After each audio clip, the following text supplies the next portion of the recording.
Hey guys, it's Mel, and this is the Millennial by Mel podcast.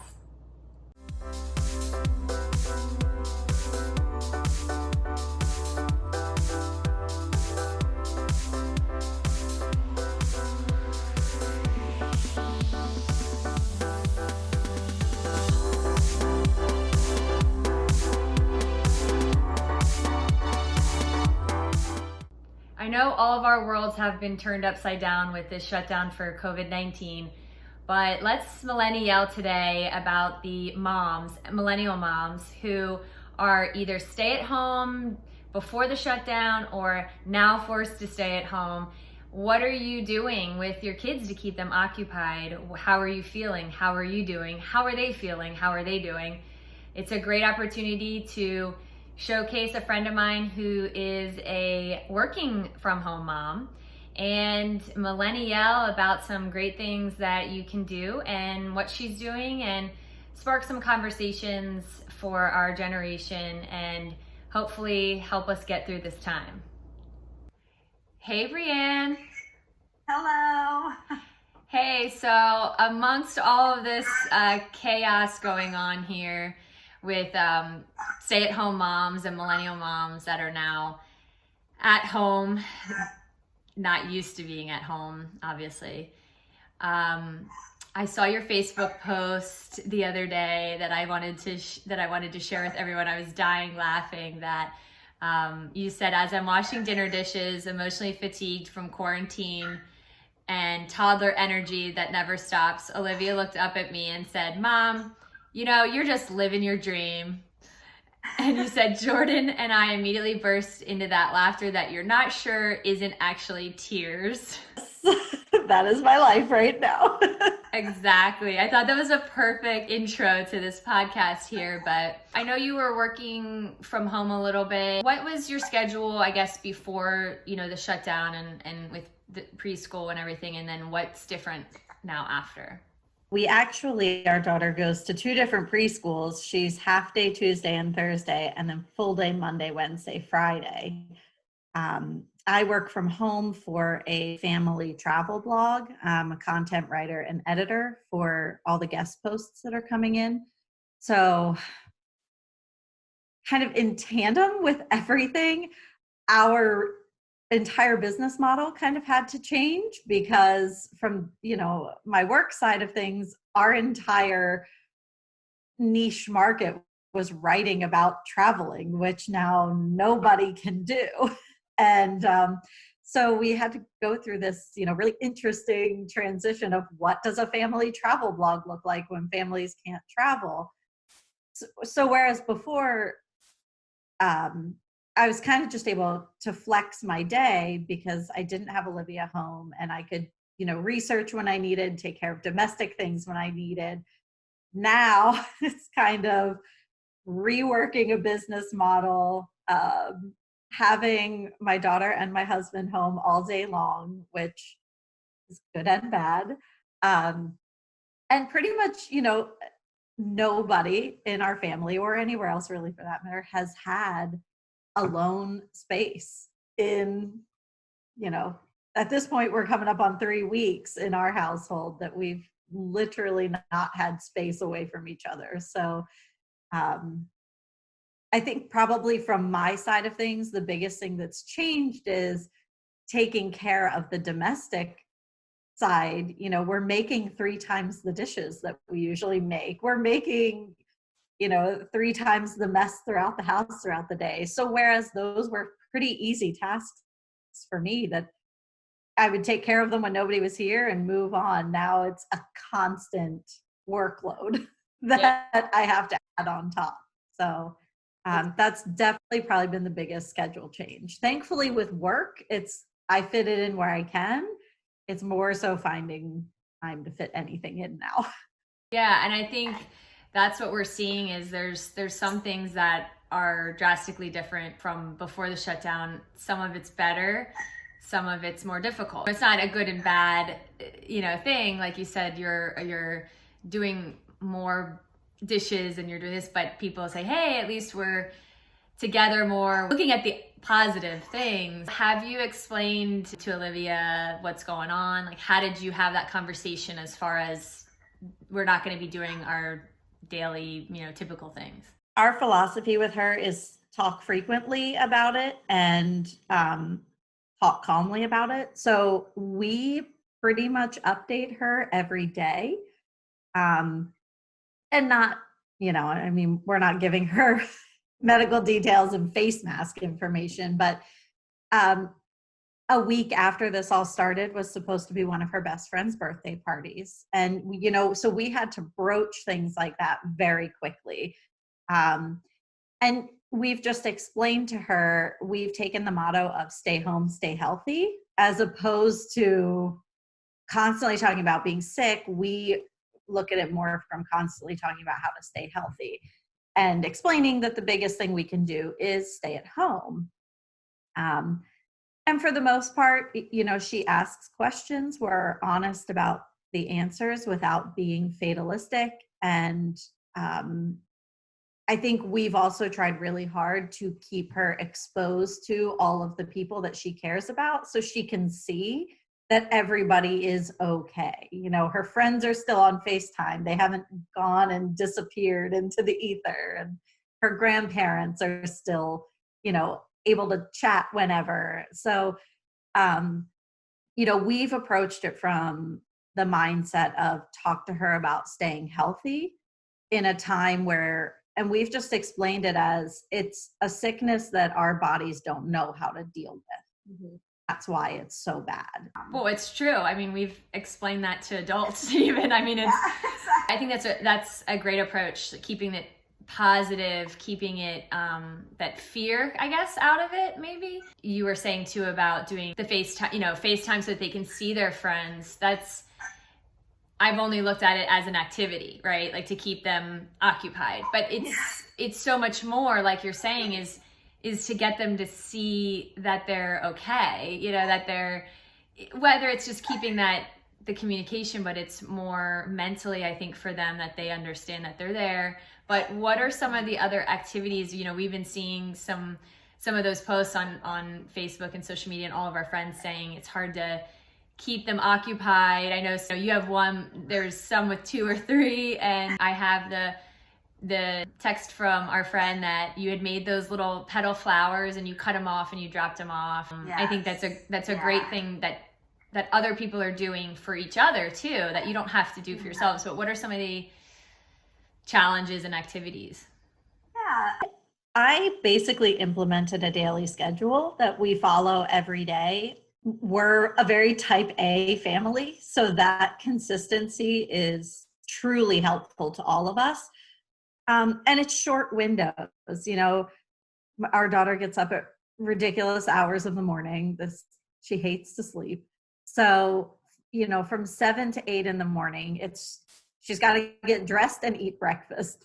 That's it. Those are your 2 goals. As long as those 2 things happen, we're happy. And then we have a 30-minute playtime. And then we have 30 minutes where she's allowed to use a learning app on my phone.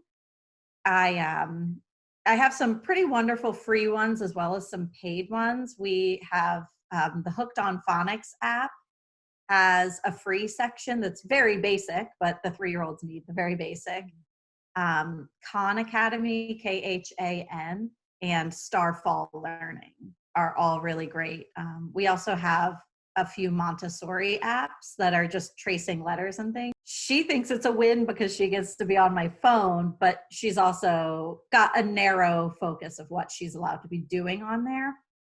And then we have exercise time where we dance or go outside and blow bubbles and run around. Her new favorite thing is to chase our cat up into the woods. Mm-hmm. Hates it. She loves it. So it works.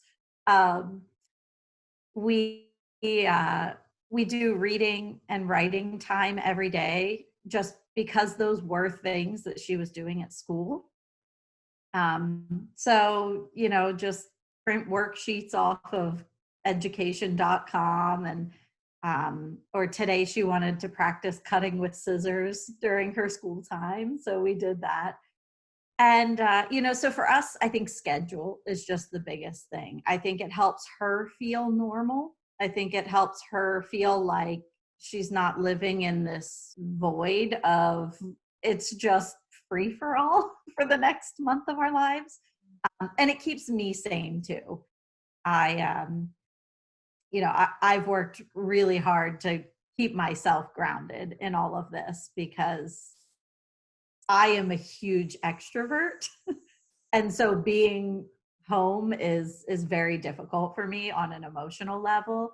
Um, so I need it and she needs it. So that kind of daily schedule with kind of 30-minute or hour long increments of activities really helps us all. Yeah. And then easily say to her dad, like, you need to step in for this increment. Like, I need to tap out. It's a 30-minute window where she's going to do X. And, that's helpful too, for him to be able to schedule that into his day. Oh yeah, I think the scheduling I've seen from a lot of people, that they are trying to keep a routine and a schedule like before, but obviously I think with being home so much more, that schedule will help. And you were saying about having her feel still in the normalcy, still kind of going through her routine. Have you seen her not necessarily stressed or having just frustrated? Like how are you seeing that? And if so, is it still just explaining things or? Well, we actually, so when we did the little paper cutouts, we delivered them to her friends and she rode along with me and we just put them on their front steps, but most of them have like glass front doors or screen doors that they could open the interior door. And it was heartbreaking, but very sweet. The first house we got to, she just stood there and was like in tears to see her friend face to face. And when we were eating dinner that night, she told her dad, my husband, she said, I had my first tears today. And so, I think for us, we just validate that we're all feeling that way. We've FaceTimed with, a lot of different people, but I've expressed to her that, mom feels really lonely right now. And it's okay that I feel that way. There's nothing wrong with it. I just might need space to myself, or I might need an extra hug from you. And, from our perspective, we're just modeling that, we're feeling it and we know she is, and she might not have the words, but she sees us saying, do you want to snuggle? And then she feels comfortable saying, I want to snuggle, or I had my first tears today, or, I really miss my friends. We were on a walk and she said, can I go live at Nana's house? I said, well, no, but we understood where it was coming from. She just wanted to go be at, somebody else's house for a while. So yeah, I mean, I think for us, we've just taken the approach of it's okay to feel your feelings. We refer to them as big feelings. And, we just say when you feel them, you tell us what you need and we're here. So Yeah. she's kind of taken that under wing, and, sometimes she'll just go in her room and not want to be around. And other times she really wants to be close, and we FaceTime 4 people in a row. So. Right. And I think it's for them, like even processing, I don't have kids. I have George outside now whining to come in, and then he'll want to go back outside, and then he'll want to come, in and out, in and out. So I feel like a little bit of this, not to anywhere near what you're going through, obviously, as moms here. They're still processing. You have to have that lines of communication in any relationship, even as adults. We have to express those things that we're feeling. And I love that you're encouraging her to feel that way. Think it, say it, process it, and big things that we have done. There's so many no's right now. No, you can't go to the playground. No, you can't go to your friend's house. No, you can't do this. That we've actually tried to work in some yes things that maybe normally either wouldn't happen because she wouldn't think to do them, or, normally we don't just let her run up into the woods by herself. But because the trees aren't super full yet. We can see her. And so we're letting her go on her own, which is an activity that normally as a 3-year-old, my mom anxiety would not be letting her traipse through the woods alone. Or I let her rip all of the pillows off of all of the beds in the house and make a lava obstacle course. And, again, she's never done that before because normally she doesn't have to find that kind of creativity. But, we're not saying no to anything that we can say yes to. Even if it's not maybe our favorite thing, we're trying really hard to say yes to anything we can, because it feels like we're constantly saying no. Mm-hmm. Yeah, and I think even, relating that to some of the other people that I've talked to, and just in adapting right now, like really being adapted, trying to get through all this. It's every day is different. We hear new things every day, things get extended, and I think being adaptive. And interesting that you say that you're doing some things differently, and to see also how people maybe take that moving forward after the shutdown, and seeing how things might stick with some people, and some people found better ways of doing things. Some people found that they enjoyed doing things, that they didn't know, or they're forced to see different ways of doing it, and they might like it. So as a millennial mom here, obviously you're stay at home kind of, you're working from home, but you're there. And I know she's typically out, but there's some that were working outside of the home and are now faced with full-time mom duties, obviously, versus working during the day. But how are you doing? What are you doing to decompress, and your husband, and things that you guys are doing to get through the change? For me, one of the biggest things is I set a goal to try to walk 10,000 steps every day. We do have a treadmill, and I just need that time. So I had actually been working out of the home up until the beginning of this year. And then in February, I actually painted our entire house. So, our house had been in kind of any various states of disarray, and the project had wrapped up right before this all started.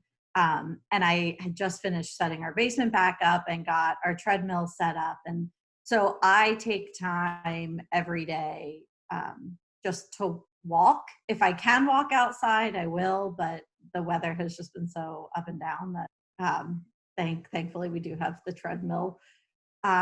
I also have been trying to read. A lot of times that was like an activity that I love to do, but got put to the wayside. Now that I have the mental space to do it, I'll just try to pick up a book if I'm feeling very burnt out from doing things with my daughter. And I'm also a baker on top of, just everything else. So we've been incorporating doing baking with Olivia on a weekly basis, whether it be something simple like a box mix brownie, or she really loves olives. So we made olive bread, just things like that, where we're still exposing her to activities, but it's also something that is just simply therapeutic for me. Baking is therapeutic. Getting exercise and getting endorphins is therapeutic. So those have probably been the biggest things for my sanity. And then again, taking the emotional space to say to my spouse, you need to step in. I need to step out. That's a really hard thing for me to do, but I have recognized that it is an essential skill right now. Every day I say I need just a window, because realistically, there is no window that's naturally going to happen during quarantine. It's just not. We all have to create those windows. So, I have to really work to advocate for my own window. Yeah, and I think it's important to know that the spouses and the significant others who are there we need more from them. Again, like I don't have kids, right? But it's a really important time, I think, to stress to the partners that we really need, whether they do it all the time, whether they do that. I don't know everyone's situations, but it's more time than ever, more than ever right now, needing that extra help is. Yeah. Before all this, the typical schedule was he left the house at 6 o'clock in the morning and came home at 6:30 at night.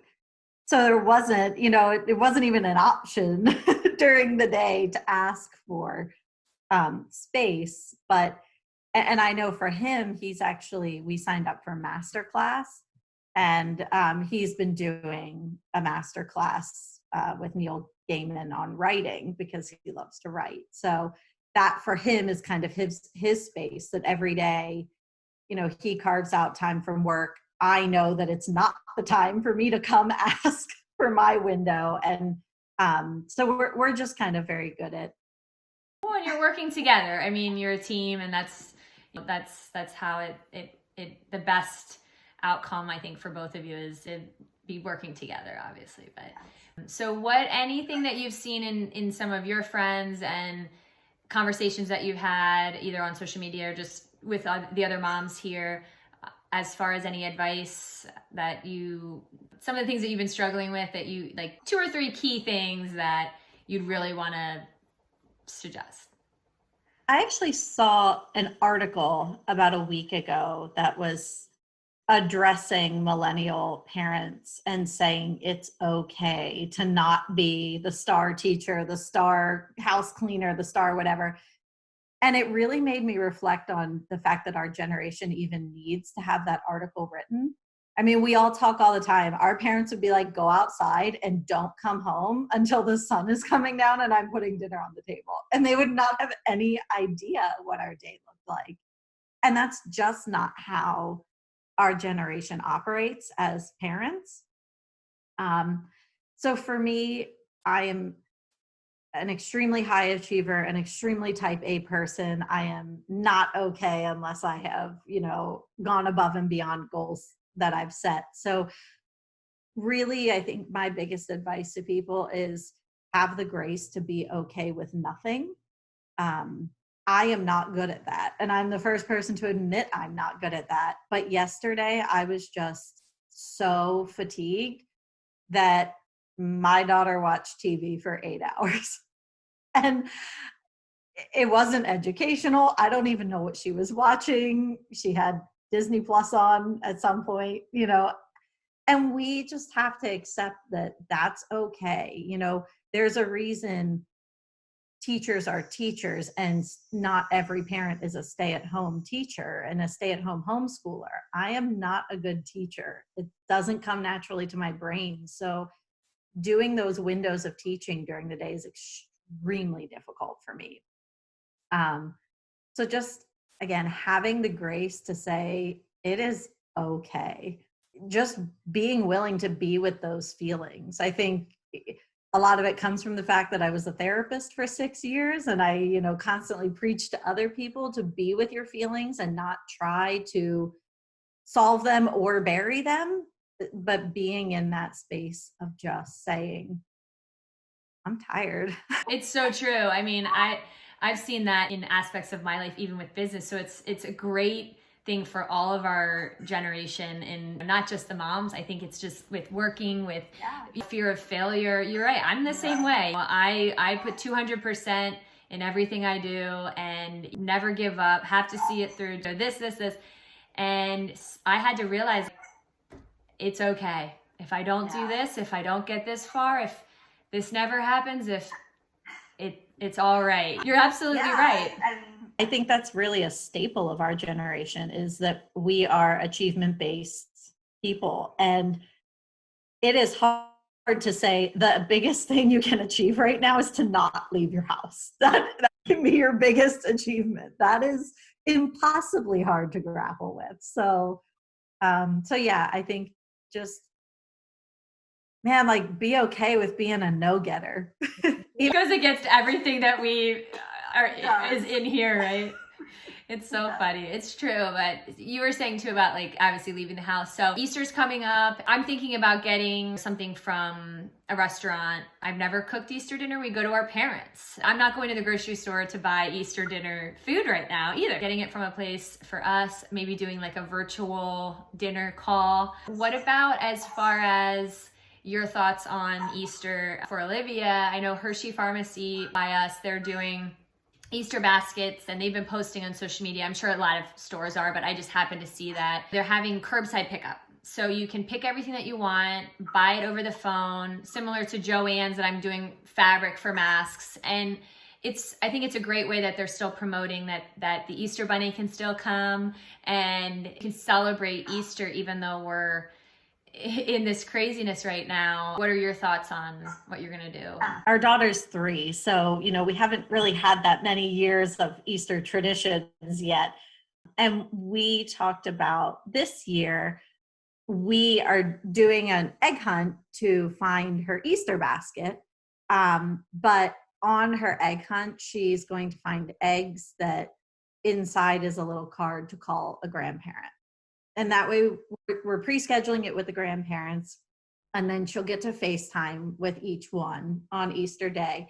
And I wrote clues, and each grandparent at the end of their FaceTime call is going to give her a clue to find her next piece of the egg hunt to keep moving forward. So it was kind of our little way to create an interactive day where family is an important part of it. Family's integrated into the celebration. I'm from an Italian family, so usually we have 18 sides and, there's 10 people around the table. It's going to be really difficult for just kind of the meal portion of it to be the 3 of us around the table. But, we've gotten recipes from our families that are our very favorite ones. And instead of doing kind of our traditional Easter Day menu, we're just doing the favorite things we like to eat that our family always has when we are together. And I think we're just trying to have those little pieces of family involved in the day so that it doesn't feel like she's missing the experience. I also suggested to my neighborhood that we all put eggs on our front lawns and our kids go out, the young kids, and do a little egg hunt in their own front yard, but that we're all outside at the same time.